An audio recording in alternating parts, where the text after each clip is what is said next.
Welcome to today's deep dive. We are so glad you could join us. Yeah, really glad to be here. Today, our mission is extracting the most vital insights from this really comprehensive Dutch analysis. Right, looking at the future of European inland shipping between 2025 and 2035. Exactly. Now, since you follow European transport, you already know this sector is the green backbone of our logistics network. I mean, it emits drastically less CO2 than road freight. 3 to 6 times less. 3 to 6 times. But despite being this eco-friendly powerhouse, it is facing a massive existential threat, a severe human capital crisis. Okay, let's unpack this. It really is a looming crisis. We have an industry that is absolutely crucial for the environment, but it's rapidly running out of the people needed to actually steer the ships. Yeah, looking through the sources, the demographic shift seems incredibly steep. How bad is the shortage right now? They're calling it a silver tsunami. A silver tsunami. Yeah. The data shows that 30% of the current workforce will retire in the next 10 years alone. Just to give you an idea, in regions like Zeeland, despite having high overall employment, they're sitting on 9,650 vacancies. Wow, almost 10,000 just in one region? That has to put a massive squeeze on these shipping companies.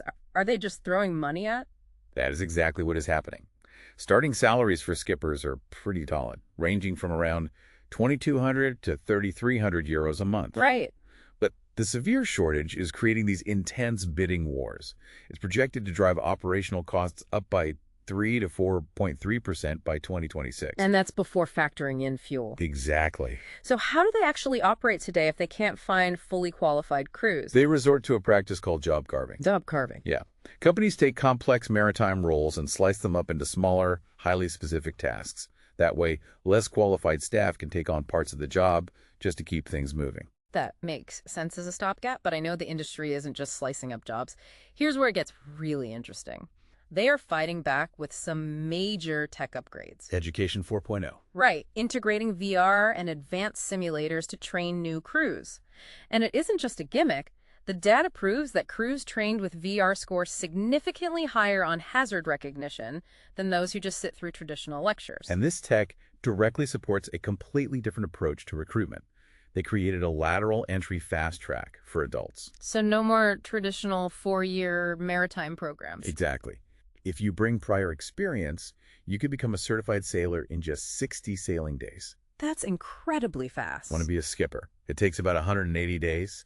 They are heavily prioritizing practical, proven competence over time spent at a desk. Which is a huge cultural shift. And it seems like that fresh approach is changing the actual lifestyle on the water, too. Moving away from those brutal 14 to 24-hour shifts, the old A1, A2, B rules. Right, moving toward a modern week-on, week-off schedule. To combat social isolation. Plus, the workforce is currently over 80% male, so companies are physically retrofitting ships with separate facilities to finally attract women and build diverse crews. What's fascinating here is how this cultural shift perfectly coincides with the human-machine era.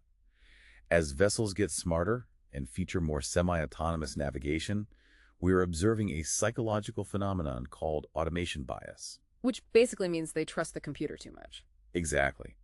Deck officers risk relying so heavily on digital screens that they literally start forgetting how to manually steer. Or how to intervene when the systems fail. Right. The modern captain is stepping away from being an old-school authoritarian boss at the helm. They are transforming into logistics managers running a floating smart factory. So what does this all mean for you? Why should you keep a close eye on the changing tides of European riverboats? Well, the European Green Deal completely fails without this vital, eco-friendly transport network. And its survival relies 100% on how it adapts its human workforce. And if we connect this to the bigger picture, it leaves us with an important question to ponder. Which is? If we're already fast-tracking crews using VR simulators and implementing semi-autonomous navigation, could this automation bias eventually pave the way for remote-controlled cargo fleets? Where future captains navigate the rivers of Europe from a desk hundreds of miles away,